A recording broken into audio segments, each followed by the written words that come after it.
Versículos 20 a 24, fornece uma antecipação daquilo que vai acontecer no capítulo 24, que é o casamento de Isaac e Rebeca. Então, o Isaac, que está saindo vivo aqui do capítulo 22, precisa continuar a descendência santa.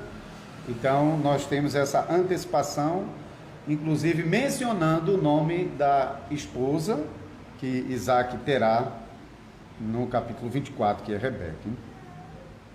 Então, assim diz a palavra do Senhor. Depois dessas coisas, pôs Deus a Abraão à prova e lhe disse: Abraão, este lhe respondeu: eis-me aqui.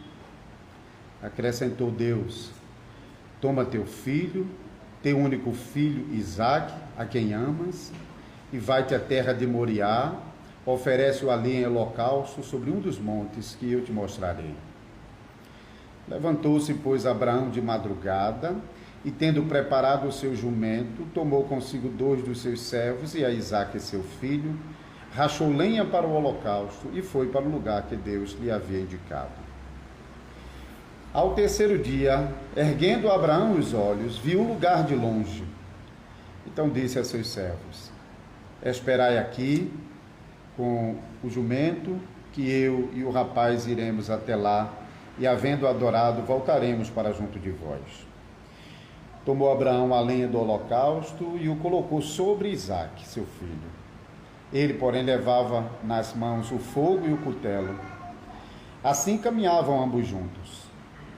Quando Isaque disse a Abraão, seu pai: meu pai, respondeu Abraão: eis-me aqui, meu filho. Perguntou-lhe Isaque: eis o fogo e a lenha, mas onde está o cordeiro para o holocausto? Respondeu Abraão: Deus proverá para si, meu filho, o cordeiro para o holocausto. E seguiram ambos juntos. Chegaram ao lugar que Deus lhe havia designado. Ali edificou Abraão um altar, sobre ele dispôs a lenha, amarrou Isaque, seu filho, e o deitou no altar em cima da lenha. E estendendo a mão, tomou o cutelo para imolar o filho, mas do céu lhe bradou o anjo do Senhor: Abraão, Abraão! Ele respondeu: eis-me aqui. Então lhe disse: não estendas a mão sobre o rapaz, e nada lhe faças, pois agora sei que temes a Deus, porquanto não me negaste o filho, o teu único filho. Tendo Abraão erguido os olhos, viu atrás de si um carneiro preso pelos chifres entre os arbustos. Tomou Abraão o carneiro e o ofereceu em holocausto, em lugar de seu filho, e pôs Abraão por nome aquele lugar: o Senhor proverá. Daí dizer-se até o dia de hoje: no monte do Senhor se proverá. Então do céu bradou pela segunda vez o anjo do Senhor a Abraão e disse: jurei por mim mesmo, diz o Senhor, porquanto fizeste isso e não me negaste o teu filho, que deveras te abençoarei, e certamente multiplicarei a tua descendência como as estrelas do céu e como a areia da praia do mar. A tua descendência possuirá a cidade dos seus inimigos. Nela serão benditas todas as nações da terra, porquanto obedeceste a minha voz. Então voltou Abraão aos seus servos e juntos foram para Berseba, onde fixou residência. Passadas essas coisas, foi dada notícia a Abraão nestes termos: Milca também tem dado à luz filhos a Naor, teu irmão, Uz, o primogênito, Buz, seu irmão, Quemuel, pai de Arã, Quésed, Razo, Pildas, Gidlaf e Betuel. Betuel gerou a Rebeca. Esses 8 deu à luz Milca a Naor, irmão de Abraão. Sua concubina, cujo nome era Reumá, lhe deu também à luz filhos: Tebá, Gaã, Taás e Maaca. Então, vamos orar, e lembrando que eu vou usar até o versículo 19 na pregação. Senhor Deus, mais uma vez nós pedimos a ajuda do Senhor durante a pregação, para que a Tua palavra seja uma bênção para nós que estamos ouvindo aqui. Que essa mensagem seja uma mensagem para todos nós. Cada membro de nossa congregação possa zelosamente procurar viver segundo a promessa do nosso Deus, que ouvimos também nessa passagem. Também os visitantes que há entre nós, que possam com a mesma confiança abraçar a promessa de Cristo que recebemos por meio dessa passagem da Escritura. E qualquer que não tenha essa confiança firme no Salvador Jesus, possa se humilhar diante do Senhor, porque o Senhor não despreza aquele que o busca. Que assim possamos provar das bênçãos do Senhor em nossa vida, durante todo o tempo de nossa jornada nesse mundo. Abençoa-nos, nós te pedimos, também aqueles que estão acompanhando a transmissão desse culto. Em nome de Jesus Cristo. Amém.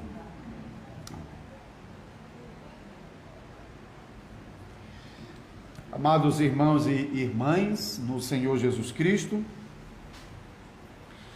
essa passagem é uma passagem bem conhecida, muitas vezes é chamada de o sacrifício de Isaac.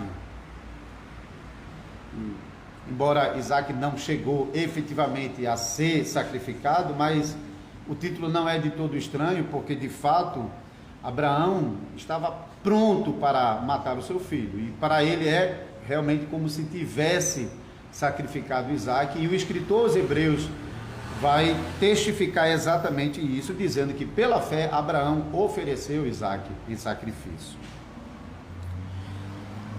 Mas ainda precisamos dar atenção a outro aspecto do texto e não ficarmos fixos com a fé de Abraão demonstrada nessa passagem, mas precisamos olhar especialmente para aquilo que nós estamos lendo no primeiro versículo desse capítulo 22. Pois Deus Abraão aprova. Então, o texto está revelando que Deus é aquele que colocou Abraão à prova. E dessa prova que Deus fez a Abraão, ele faz mais do que confirmar a fé de Abraão na promessa. Deus prova a sua própria fidelidade à aliança que ele havia estabelecido com Abraão.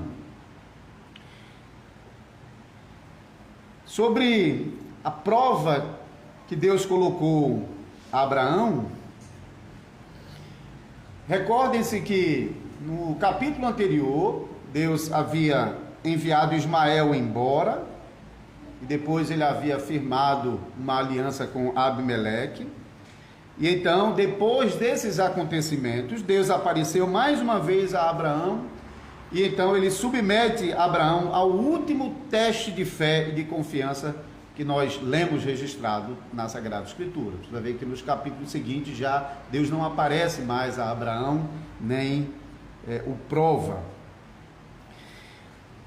Mas a partir do que é dito já aqui para nós no versículo 1, nós ficamos sabendo que o que está acontecendo nessa passagem é um grande teste a Abraão, uma grande prova. Então nós temos o privilégio de, quando começamos a leitura desse capítulo, nós já sabemos de tudo. Nós já sabemos de toda a história. Abraão não sabia. Abraão estava sendo colocado à prova, mas ele não sabia do que se tratava. Mas nós, quando estamos lendo, já no primeiro versículo, nós já sabemos que Deus realmente não vai fazer com que Abraão mate o seu filho Isaac. Mas tudo isso é uma grande prova. É muito semelhante ao livro de Jó, porque também Jó está sendo provado em sua fé, mas ele não sabe absolutamente de nada do que está acontecendo. Mas nós, quando vamos ler o livro de Jó, logo no comecinho do livro, nós já sabemos de tudo o que está acontecendo até o final do livro. É Deus provando a fidelidade de Jó, e nós também percebemos isso aqui nesse capítulo 22. Então o nosso olhar deve estar muito mais focado em Deus, que está provando Abraão, do que propriamente em Abraão, que está sendo provado. De fato, Deus não deixaria que Abraão chegasse ao ponto de sacrificar o seu filho Isaque, porque isso teria implicações na promessa que Deus havia feito a Abraão, de que em Isaque seria chamado a sua descendência. Mas mesmo assim, Deus ainda vai provar a Abraão e revelar por meio dessa prova que Abraão havia alcançado uma maturidade de fé, uma fé que agora não questiona mais a Deus, como nós vimos Abraão fazendo em outros momentos, quando Deus anunciou que ele teria um filho, e Abraão algumas vezes estava retrucando a Deus, mostrando que não estava completamente confiante de que aquilo aconteceria, até na última vez do capítulo 17, ele diz: aqui está Ismael diante de mim, viva Ismael.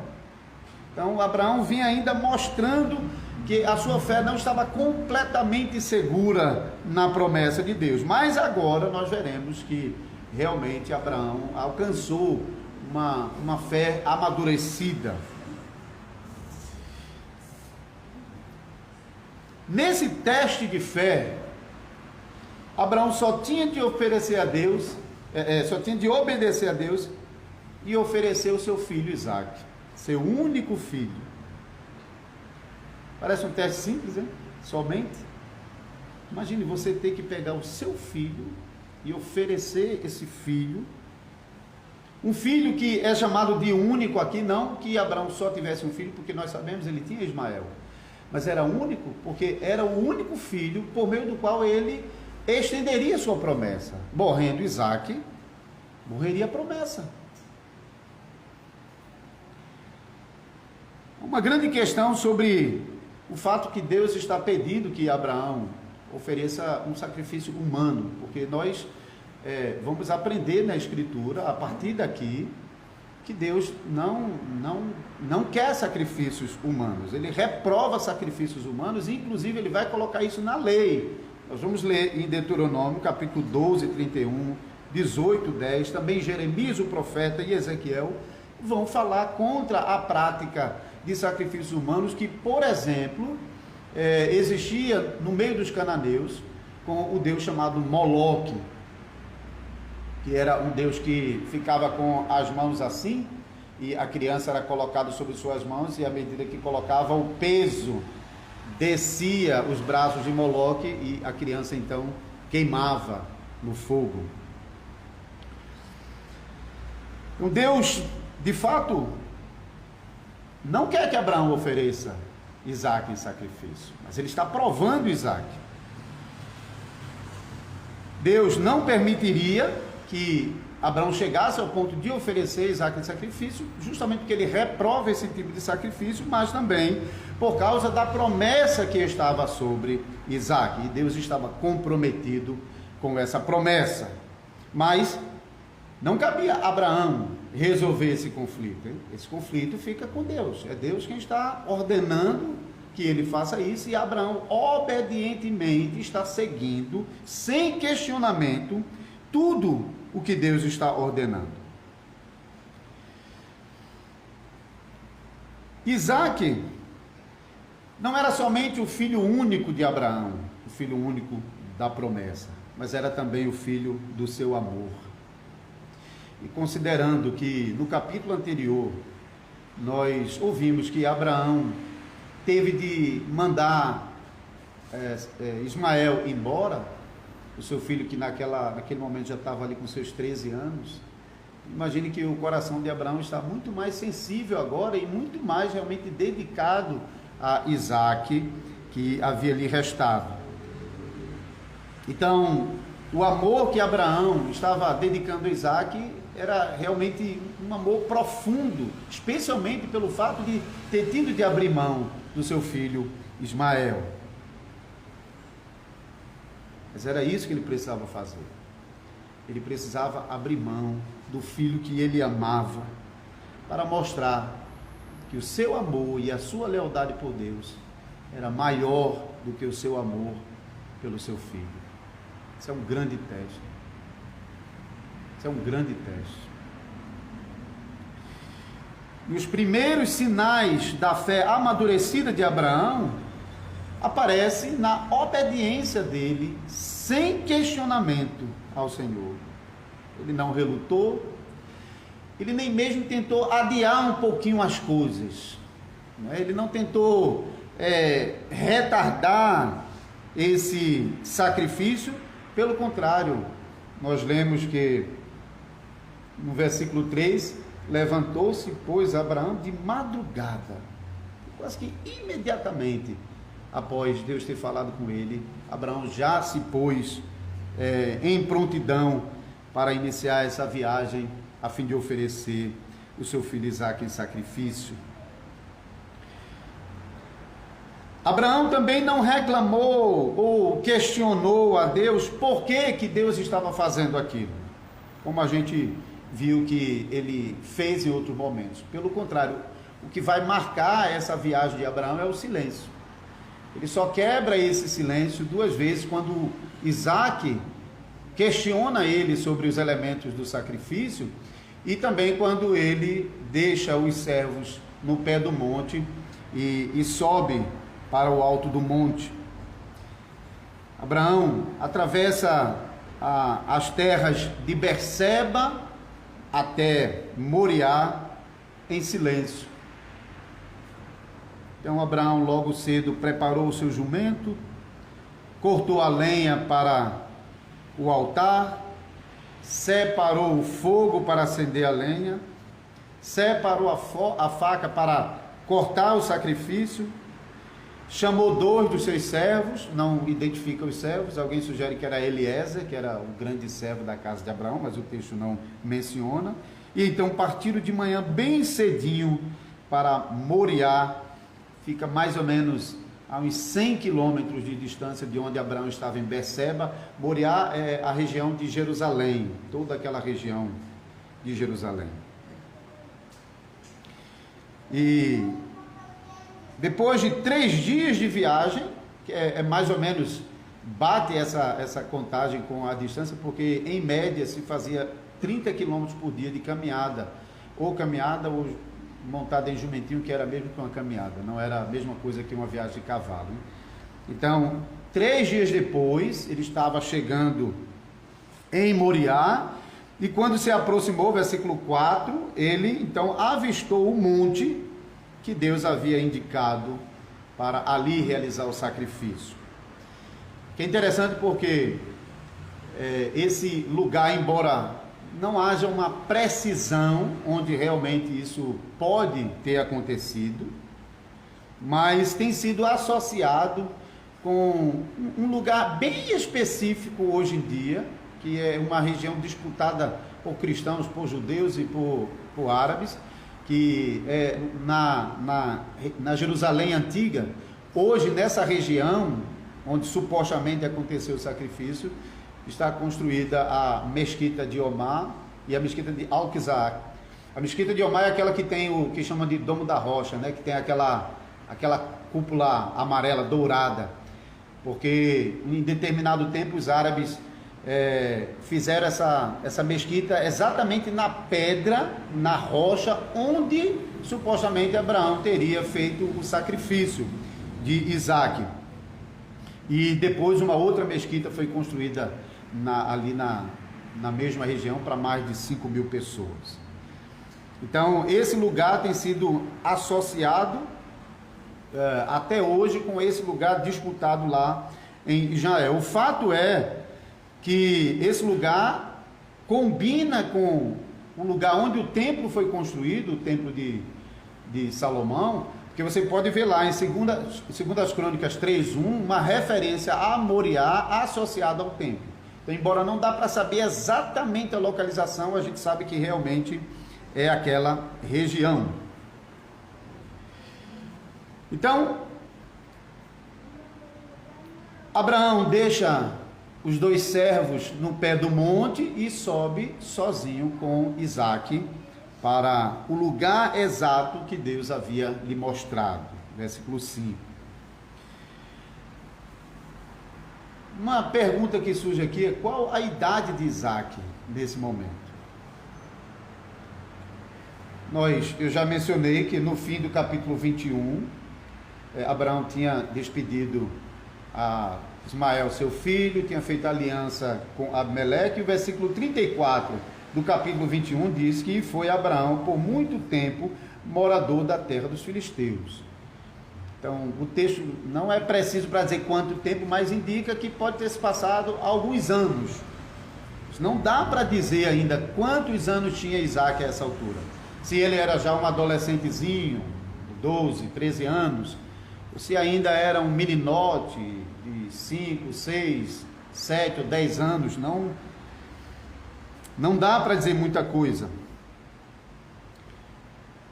O ponto é que no versículo 6, nós lemos que Abraão tomou a lenha do holocausto e colocou sobre os ombros de Isaac.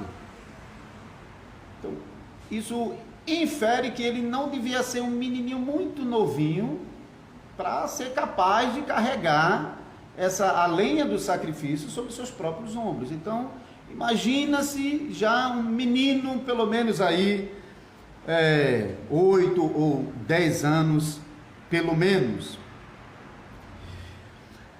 Porém, tem uma informação no versículo 9 que pode sugerir que a idade de Isaac pode até ser um pouquinho mais adiantada, porque se você for para o versículo 9, chegaram ao lugar em que ele havia designado, e ali edificou Abraão um altar, sobre ele dispôs a lenha, amarrou Isaac seu filho e o deitou no altar em cima da lenha. Ou melhor, eu quis dizer que provavelmente Isaac não era de uma idade tão avançada assim, isso que eu queria dizer. Por quê? Porque se Isaac já fosse um menino já maiorzinho, e se ele resistisse a ser oferecido em sacrifício, não seria tarefa fácil para Abraão amarrá-lo e colocá-lo sobre o altar. E se Abraão o amarrou, embora não dá para afirmar isso, se Abraão chegou ao ponto de amarrá-lo, é possível que Isaac tenha sido até um pouco relutante em concordar com isso. Mas o texto não está dizendo nem que ele recusou, relutou, ou que se ofereceu voluntariamente. Eu vou voltar para esse ponto, porque há uma defesa muito forte acerca dessa voluntariedade de Isaac. Mas o texto realmente está chamando a atenção para o fato que Abraão teve que amarrá-lo antes de colocar no altar. Isso não seria necessário se ele fosse realmente voluntário. Então, e também se ele fosse de uma idade mais avançada, seria mais difícil para Abraão fazer isso. Então, isso realmente coloca a idade de Isaac bem mais novo. E enquanto subiam o monte, Isaac perguntou ao seu pai. Agora chegamos ao versículo 7. Meu pai, respondeu Abraão, eis-me aqui, meu filho. Perguntou-lhe Isaac, eis o fogo e a lenha, mas onde está o cordeiro para o holocausto? O holocausto era aquele tipo de sacrifício que o animal, a vítima, era queimada completamente. Alguns sacrifícios que vão ser estabelecidos depois, os ofertantes do sacrifício muitas vezes comiam também da carne do sacrifício, mas o holocausto era aquele sacrifício que era queimado integralmente. Então era reduzido, todo o animal era reduzido a cinzas sobre o altar. E Isaac estava suficientemente familiarizado com os sacrifícios para identificar, por exemplo, o tipo de animal que deveria ser sacrificado no holocausto, o cordeiro, e também para perceber que esse animal estava faltando. Ele viu o fogo, viu o cutelo, estava carregando a lenha, mas ele não viu o animal para o sacrifício. Mas Abraão não tentou nem desconversar, nem enganar o menino. Mas Abraão aqui realmente dá mais um sinal da sua fé e da sua confiança no Deus da aliança, no Deus que havia prometido a ele que Isaac seria chamado a sua descendência. Ele responde simplesmente dizendo, Deus proverá, meu filho, Deus proverá. Não sei se alguém vai se lembrar que nas primeiras pregações o verbo ver apareceu lá, e naquele momento eu já indiquei que o verbo ver é muito importante nas narrativas de Abraão, e especialmente aqui no capítulo 22. Ele aparece do começo ao fim da narrativa, o verbo ver. Abraão, por exemplo, saiu de Beceba para as terras de Moriá, sem ver e sem conhecer qual era o monte. E somente quando ele se aproxima é que Deus mostra a ele o monte, ele olha e vê. Também, nem Abraão, nem Isaque estavam vendo o cordeiro que Deus já havia preparado para o holocausto, para substituir Isaque. Mas, lá no versículo 13, Deus então faz com que Abraão e Isaque vejam o carneiro que estava ali bem pertinho, preso pelos chifres no matagal. Então Abraão não podia ver, mas ele confiava, porque isso é fé. Fé não é se basear naquilo que nós vemos, mas fé tem a ver com confiança naquilo que nós não vemos, mas é confiança na palavra da promessa. Abraão não via o monte, Abraão não via o animal de sacrifício, mas Abraão tinha a palavra da promessa. Ele confiava nessa palavra. Isso é o fundamento para a definição de fé que nós temos lá em Hebreus capítulo 11. Em Hebreus capítulo 11, quando o autor da carta aos Hebreus está explicando sobre a fé, ele diz: ora, a fé é a certeza das coisas que se esperam e a convicção de fatos que se não veem. Pois pela fé os antigos obtiveram bom testemunho. Por quê? Porque pela fé entendemos que foi o universo formado pela palavra de Deus, de maneira que o visível veio a existir das coisas que não aparecem. Nós não estávamos lá, não vimos, mas temos a palavra que diz que Deus criou o mundo a partir do nada. Então a fé não é confiar em qualquer coisa, não é acreditar em qualquer coisa. Fé é crer e confiar na palavra de Deus, nas promessas da palavra de Deus. Nisso se baseia a nossa fé. E é nisso que Abraão está firmado. Não naquilo que ele pode ver, mas na palavra da promessa, que Deus havia prometido que faria de Isaque a sua descendência. Então Abraão se manteve firme nessa promessa, e nessa promessa ele responde então para Isaque: Deus proverá. Embora, eu acho que na sua Bíblia também está essa tradução, né? Na maioria está Deus proverá, mas é a mesma palavra verá. A tradução traduziu como Deus proverá, pode ser enganoso porque tira a gente do aspecto de ver. Mas o ponto é que o que Abraão está dizendo é: aquilo que eu não vejo, Deus já está vendo. Eu não sei onde está, mas Deus já está vendo. Isso é o sentido aqui. Deus proverá é literalmente Deus verá, é o mesmo verbo. E Abraão estava pronto para oferecer o sacrifício, já estava resolvido. Mas Abraão ainda guardava confiantemente que Deus ia intervir. Ele realmente estava esperando isso. Que Deus agisse, que Deus aparecesse, Deus fizesse alguma coisa para que aquele sacrifício não fosse adiante. Os versículos 9 e 10 são versículos tão belos. Eu, quando estava traduzindo esse texto aqui, eu cheguei a ficar emocionado, porque a narrativa dos versículos 9 e 10 é uma sequência de atos repetidos, um após o outro, que dá aquela ideia de uma cena que está acontecendo em câmera lenta, para que você possa ver cada ação acontecendo e aquela expectativa de que alguma coisa vai de repente interromper isso. É essa narrativa aqui. Observe os versículos 9 e 10. Chegando ao lugar que Deus lhe havia designado, edificou ali um altar. Sobre ele organizou a lenha cuidadosamente. É como se Abraão tivesse gastando um pouquinho de tempo. Eu sei que Deus vai chegar, eu sei que ele vai fazer alguma coisa. Então ele foi colocando, ele não simplesmente jogou a lenha. O verbo aqui realmente é para falar sobre uma disposição, um após o outro. Ele foi colocando a lenha cuidadosamente, uma após a outra. Amarrou Isaque, seu filho, o deitou sobre o altar, em cima da lenha. O versículo 10 diz literalmente, ele estendeu a mão, pegou o cutelo, levantou. Está percebendo que normalmente diz simplesmente que ele pegou e feriu. É assim que a gente lê em quase todas as narrativas.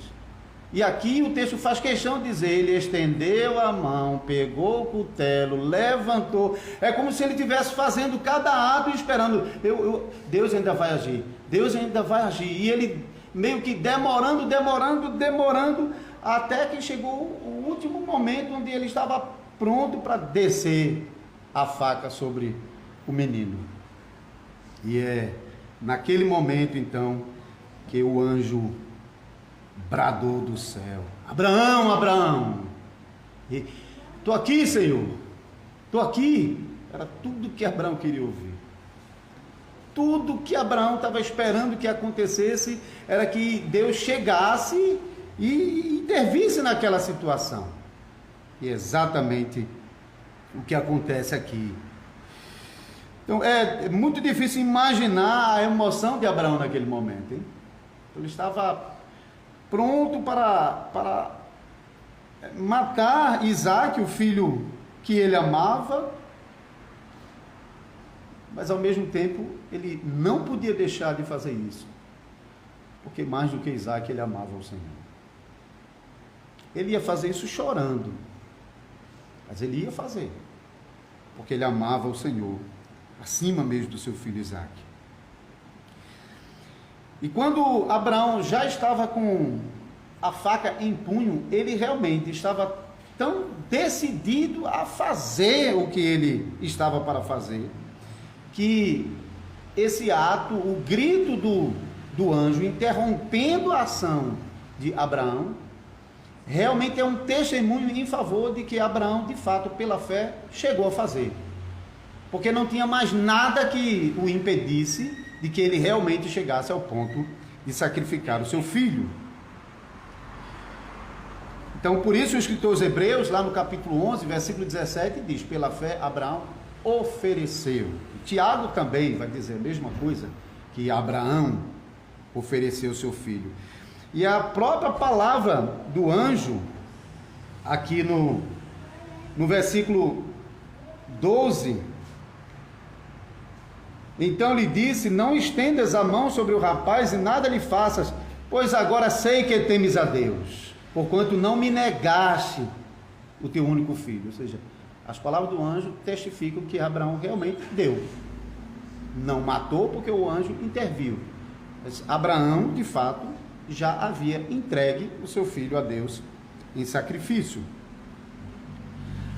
Isso não significa que Deus precisou esperar até esse ponto para descobrir que Abraão realmente era um grande homem de fé. Na verdade, Deus já sabia que Abraão tinha fé. Mais do que isso, foi Deus mesmo que plantou a fé no coração de Abraão. Mas apesar disso, Deus queria que a fé de Abraão se tornasse pública, para ser um testemunho para nós que estamos lendo hoje aqui sobre a fé de Abraão. E também porque essa é a base da salvação. A salvação é obra soberana de Deus que planta a fé no nosso coração, mas não prescinde de que nós, como pecadores, demos razão da nossa fé. Como diz o apóstolo Paulo em Romanos capítulo 10, versículo 10, com o coração se crê para a justiça e com a boca se faz confissão para a salvação. A obra da salvação é obra soberana de Deus. E a fé que está em nosso coração foi plantada por Deus. Mas como pecadores, nós somos chamados a crer. E é isso que Abraão está fazendo. Ele está crendo, ele está confiando. Então, esses são os dois lados da eleição. Deus escolhe pecadores e concede a fé a pecadores. Mas quando Deus faz isso, quando Deus escolhe e concede a fé a pecadores, Ele faz isso de tal maneira que a fé desses pecadores se torna conhecida. Não fica uma coisa escondida. A fé, ela se torna uma fé conhecida. E Abraão, que agora está sendo confirmado no teste da fé, pode agora, pela graça de Deus, levantar os olhos e ver o animal que estava preso por trás, talvez por trás dele, talvez ouviu o som. E a presença desse animal ali é realmente o grande ato da providência de Deus, né? Porque, ao que tudo indica, esse animal já estava ali, mas Abraão não via. Mas agora Deus está fazendo Abraão ver o que antes ele não via. Obra da graça, porque Deus fez Abraão ver, e obra da providência, porque antes mesmo de chegar ao ponto de sacrificar Isaac, Deus já havia providenciado um substituto para Isaac. Então, Abraão sacrificou o animal, versículo 13 ainda, ofereceu em holocausto em lugar do seu filho.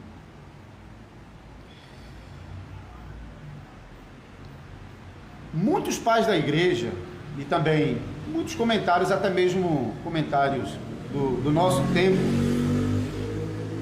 colocam Isaac como o tipo de Cristo, e daí então tira uma mensagem cristológica dessa pregação, desse texto, melhor dizendo. De alguma maneira, Isaac funciona como a mensagem redentiva, porque ele é a semente santa, ele é aquele que vai gerar o Salvador.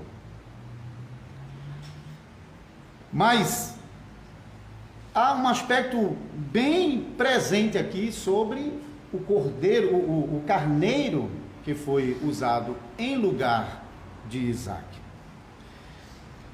Muitos comentaristas estão apontando para o fato de que Isaac morreu e ressuscitou, pelo menos no aspecto da fé, porque o escritor aos Hebreus vai dizer que Abraão, pela fé, sacrificou Isaac, e pela fé ele estava pronto para esperar que Deus o ressuscitasse dos mortos.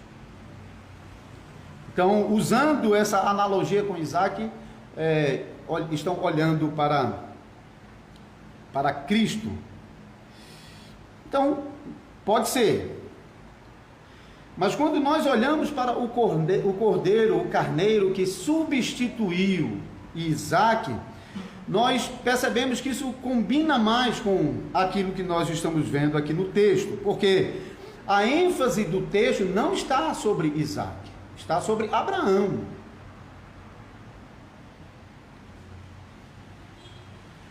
Por causa dessa diferença de interpretação, voltando para o versículo 9, como eu já havia mencionado anteriormente, alguns comentaristas estão sugerindo que Isaac, como tipo de Cristo, no versículo 9, ele está se oferecendo voluntariamente para ser amarrado e colocado sobre o altar.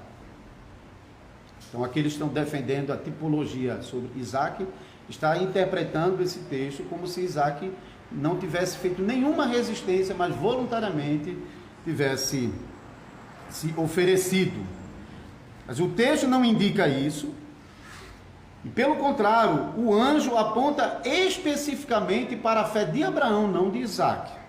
Veja mais uma vez o versículo 12. Então lhe disse: não estendas a mão sobre o rapaz e nada lhe faças, porque agora sei que temes a Deus. E o anjo aqui está falando especificamente com Abraão, não faz nenhuma referência a Isaac e uma suposta fé de Isaac. No versículo 18, no final do versículo 18, mais uma vez, o anjo se dirige especificamente a Abraão, dizendo: porquanto obedeceste a minha voz. Não é Isaac que está obedecendo a voz de Deus, mas é Abraão. Ele é quem está sendo provado. Então, embora nós temos de reconhecer a participação de Isaac na narrativa, a mensagem de fato foca em Deus provando Abraão e a resposta de fé de Abraão.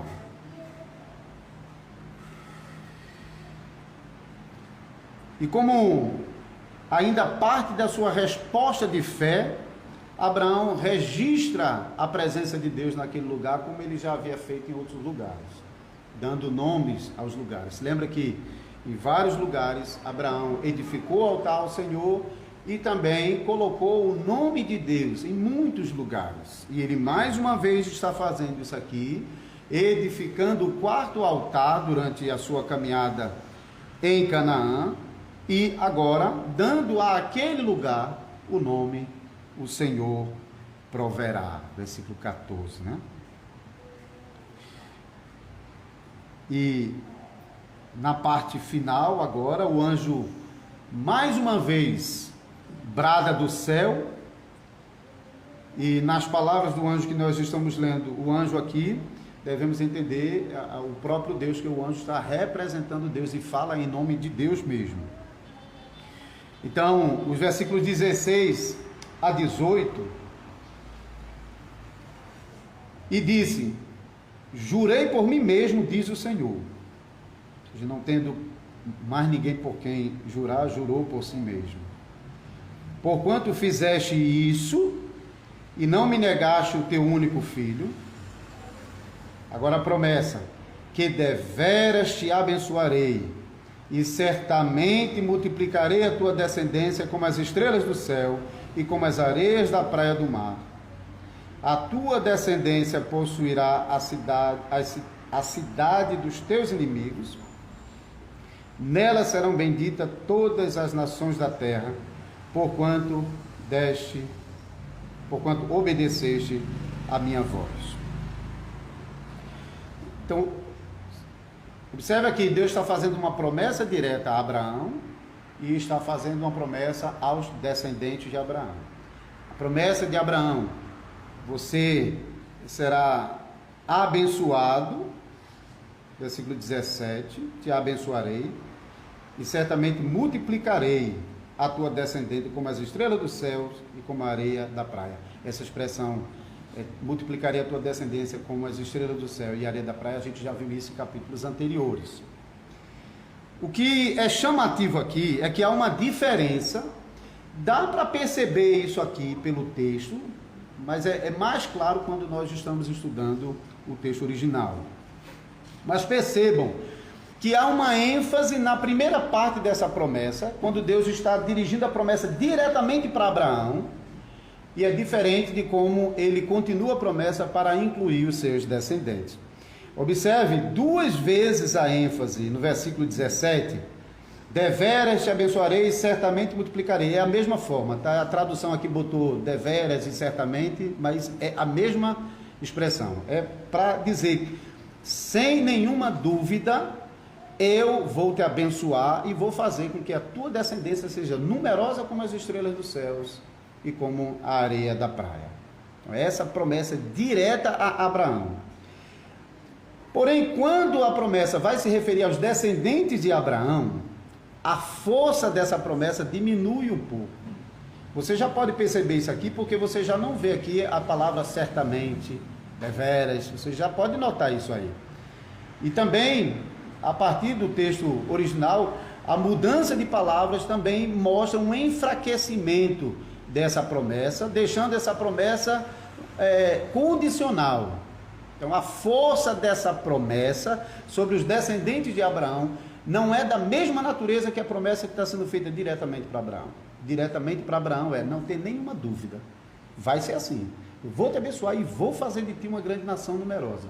E isso de fato aconteceu. Combina de fato com o cumprimento dessa promessa, porque sem dúvida alguma Abraão veio a ser pai de uma numerosa nação. Isso não teve o mínimo de variação. Mas quanto à promessa aos descendentes de Abraão, nós percebemos que realmente, no decurso da história, o cumprimento dessa promessa não foi cabal, porque tinha uma condição. A condição era a fidelidade dos descendentes de Abraão. Os irmãos se lembram, na pregação de Josué, nas pregações do livro de Josué, que uma geração inteira pereceu no deserto. Cadê a promessa? Por que aquela geração pereceu no deserto? Porque não foram fiéis ao Senhor. Eles foram rebeldes, desobedientes, incrédulos, de dura serviço e um monte de adjetivo que é dado àquela geração, que não permaneceram na fé de Abraão e que, portanto, esses incrédulos, rebeldes, impenitentes não alcançaram a promessa. Então, a promessa que Deus faz aos descendentes de Abraão não é uma promessa que, sem dúvida nenhuma, todos os descendentes de Abraão vão alcançar a promessa, porque eles são chamados à fé. Lembre-se também que aqui nós lemos a promessa aos descendentes de Abraão em termos de que eles possuirão, a tua descendência possuirá a cidade dos teus inimigos. É literalmente aqui os portões dos teus inimigos. É uma referência às cidades de Canaã. Os portões eram porque as cidades eram demarcadas pelos portões de entrada. A gente viu isso também, Ló em Sodoma, ele viu o anjo quando ele estava no portão da cidade, na entrada da cidade. Então, a promessa é que eles viriam a conquistar as cidades de Canaã, dos seus inimigos. Mas nós sabemos que Israel nunca chegou a conquistar todo o território de Canaã, nunca. O período em que Israel chegou mais perto disso foi na época de Davi e de Salomão, quando eles alcançaram o território dos filisteus, mas mesmo assim foi por subjugação, e não porque eles expulsaram o povo da terra, porque os filisteus não foram expulsos da terra. Então essa promessa de que os descendentes de Abraão possuiriam todas as portas dos seus inimigos não se cumpriu. E por fim, lembre-se ainda que o próprio Senhor Jesus havia indicado que o reino de Deus seria tirado de Israel e seria dado a outros povos, que de fato aconteceu.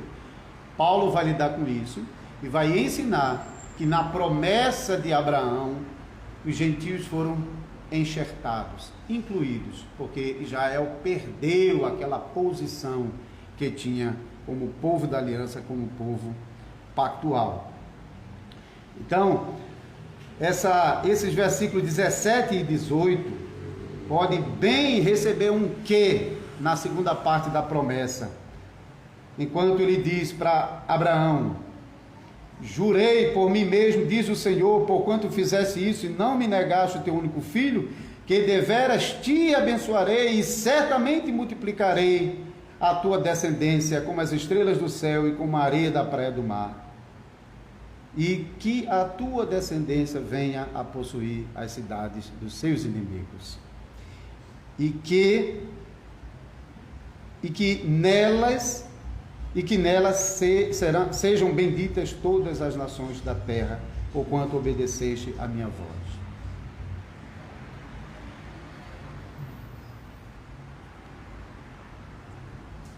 Mas por causa da incredulidade dos descendentes de Abraão, segundo a carne, o Evangelho chegou às demais nações, e agora em todas as nações da terra, o Evangelho está produzindo descendentes de Abraão, não segundo a carne, mas segundo a fé.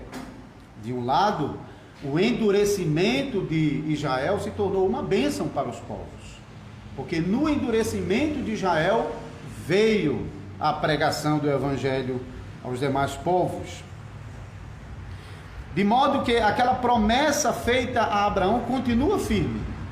Sem dúvida, Abraão, Você vai se tornar uma nação numerosa, como as estrelas do céu e como a areia do mar. Não pode ser contada. Nem dá para contar em Israel, porque agora essa nação está chegando aos 4 cantos do mundo. Deus continua levantando descendentes a Abraão, segundo a fé. E aquele cordeiro substituto, que morreu em lugar de Isaque, também substitui os descendentes de Abraão, segundo a fé. Então, queridos irmãos e irmãs, não tem a menor dúvida de que a obediência do crente não é desprezada por Deus no processo de salvação. Com certeza não é. E a gente pode ver isso aqui também nessa passagem, por meio do testemunho de fé de Abraão. Porque Deus está confirmando a fé de Abraão na promessa que ele havia feito, de lhe conceder uma descendência numerosa, de modo que o próprio Abraão está servindo como um testemunho de fé, testemunho poderoso de fé, pois ele creu em Deus, ele confiou na providência de Deus e perseverou até o fim. De fato, Abraão é para nós um grande testemunho de fé. Devemos realmente reconhecer que Deus não despreza aquele que o busca. Deus não despreza de jeito nenhum qualquer pecador que mostra fé nele. Deus não despreza.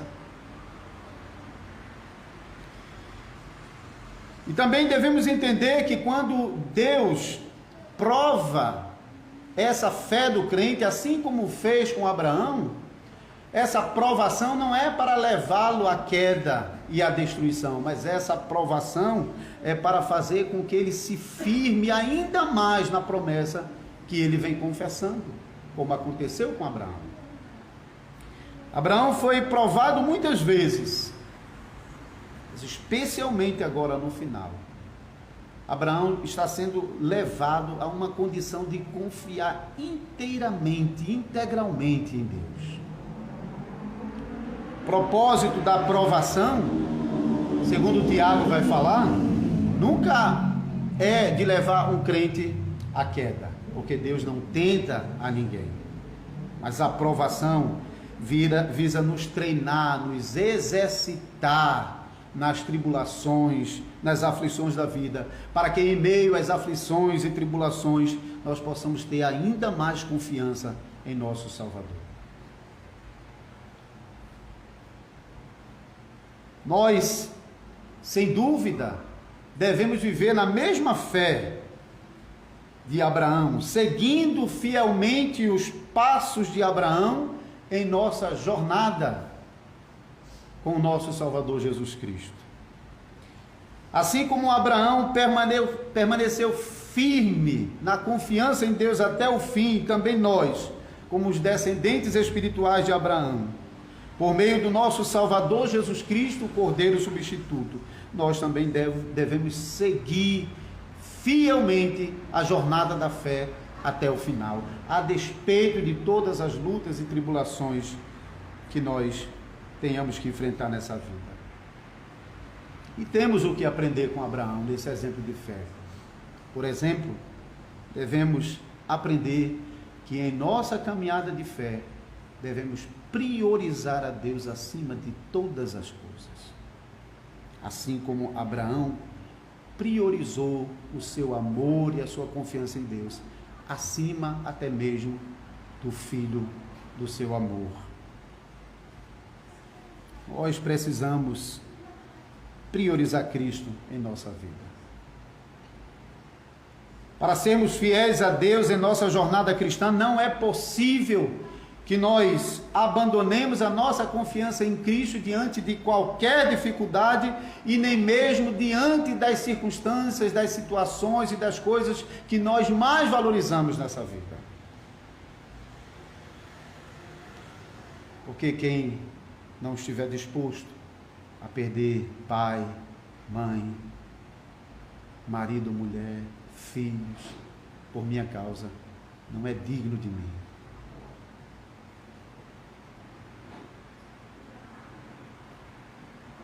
Assim como Abraão, nós devemos ter uma confiança tão firme em Deus, para reconhecer que, apesar dos muitos presentes que Deus nos concede nessa vida, nenhum dos presentes que Deus nos dá é mais importante do que aquele que nos dá o presente. Abraão deu provas disso, porque para ele a coisa mais importante que ele tinha era Isaac, prometido desde que ele saíra de Arã. Repetida essa promessa inúmeras vezes. E quando Abraão recebe, é para ele um presente tão poderoso, que ele coloca nesse presente todo o seu amor. Mas para Abraão, aquele que lhe deu o presente ainda era mais importante do que o presente que ele mais amava.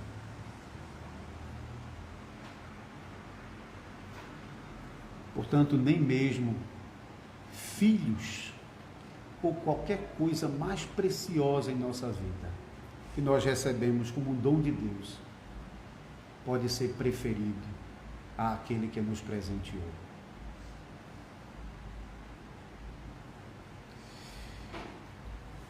De fato, quando olhamos para essa passagem, não podemos negar esse aspecto de fé de Abraão, que foi provado, e que também é provado em nós, porque Deus também prova a nossa fé. Mas considere que não foi apenas a fé e o amor de Abraão que foram provados. Quando Deus coloca Abraão em prova, Deus está dando provas da sua própria fidelidade. Porque Deus tinha mais a perder do que Abraão. Abraão podia perder o filho, e Deus deixaria de ser quem ele é, porque ele havia prometido que em Isaac seria a tua descendência.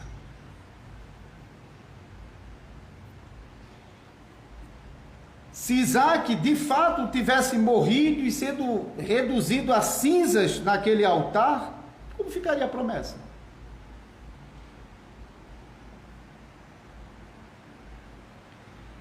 Não teríamos uma descendência da promessa, não teríamos um Salvador que descendeu da promessa de Abraão. É claro que Deus era poderoso para fazer Isaac ressuscitar das cinzas. Claro que Deus é poderoso, Ele fará isso no dia final com todos nós. Mas esse não é o ponto aqui. O ponto aqui é que Deus providenciou um substituto para Isaac, a fim de preservar a promessa da salvação que ele fez a Abraão e que permanece sobre nós. Nesse ponto, é que nós devemos olhar. Abraão podia falhar, como a gente já viu em várias pregações que ele falhou. E nós também podemos falhar em nossa confiança em Deus, como muitas vezes falhamos. E por mais que a gente lute, dá para prever que vamos falhar de novo. Mas Deus não podia falhar. E Deus não falha em sua promessa. Disso depende a nossa salvação. Não depende da nossa fé. Não depende de nós. A nossa salvação está baseada completamente no Salvador Jesus Cristo. A nossa fé é uma resposta graciosa a essa salvação que Deus soberanamente realiza em nosso favor. Nós cremos em Deus, mas é Deus que nos salva. Nós somos provados em nossa fé. Nós podemos confiar que assim como Deus providenciou para nós um substituto, Ele nos confirmará nessa provação até o dia final. Amém.